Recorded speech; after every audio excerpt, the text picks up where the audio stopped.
Who's actually going to get the most out of the newest EERO Max 7 mesh Wi-Fi system? Who can safely walk away? And does the price make sense for a family that just wants reliable internet without a tech support nightmare? Link is in the description if you want to check the product details on Amazon. Those are the 3 questions I keep hearing from people who are standing in the aisle, staring at the sleek white boxes, wondering if they really need a Wi-Fi 7 upgrade or if they're just chasing hype. I've spent the last few weeks setting up 2 EERO Max 7 units in a 800 square foot house that's packed with a home office, a gaming room, a smart home hub, and a handful of streaming devices that run all day. The goal was to see whether the claims 5000 SQFT, coverage, 10 gigabit Ethernet ports, and support for more than 500 devices hold up when you actually try to work, game, and binge watch on the same network. The real test isn't the brochure numbers. It's what happens when you walk from the master bedroom to the garage, while a 4K movie is buffering on the living room TV and a friend is on a voice chat in the basement. First off, the setup experience is exactly the kind of thing you'd want if you're not a networking nerd.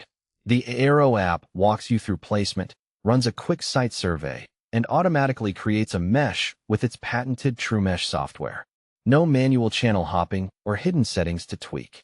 For a typical family that just wants it works, this is a massive win. The moment the 2 units synced, I saw a single SSID covering the entire floor plan, and the app showed signal strength that stayed above 70% in every room I checked.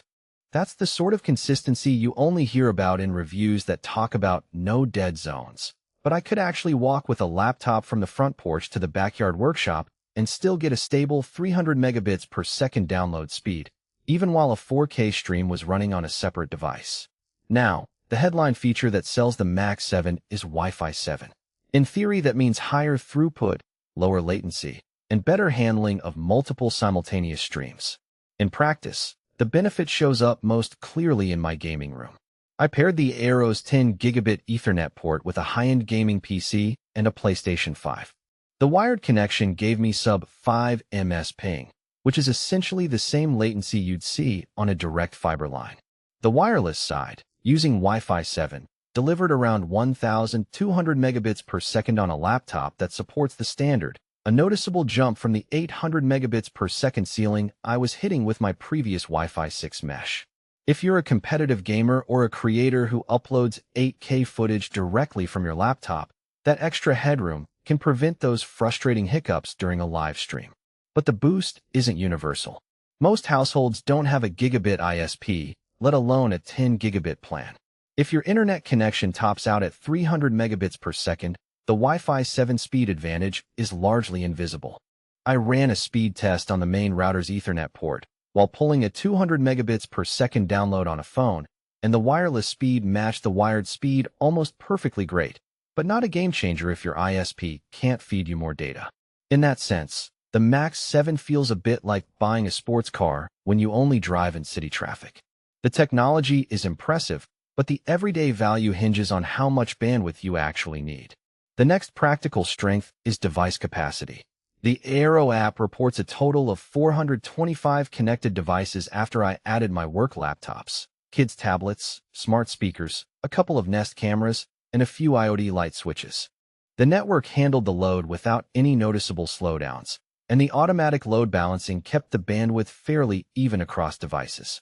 That's a solid indicator that the claim of 500-plus devices isn't just marketing fluff. The mesh really can juggle a busy smart home. If you've got a house full of Alexa-enabled gadgets, security cameras, and a few home automation hubs, the Max 7 will keep them talking to each other without you constantly resetting the router. On the flip side, the subscription model for EERO Plus is something you need to weigh. The optional security suite adds network-level threat detection, content filtering, and a VPN-like feature that routes traffic through a cloud filter. For $9.99 a month, it's a nice safety net, especially if you have kids roaming the internet, but it's an extra ongoing cost that isn't included in the hardware price. If you're already paying for a separate security solution or you're comfortable managing firewall rules on your own, that subscription could feel like a needless add-on.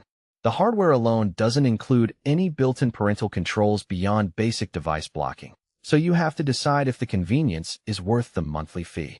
Another practical concern is the physical design. The units are compact and blend into a wall outlet, but each one has two 10 gigabit Ethernet ports that sit on the back. That's a blessing if you have a wired backhaul or want to plug in high-performance devices, but it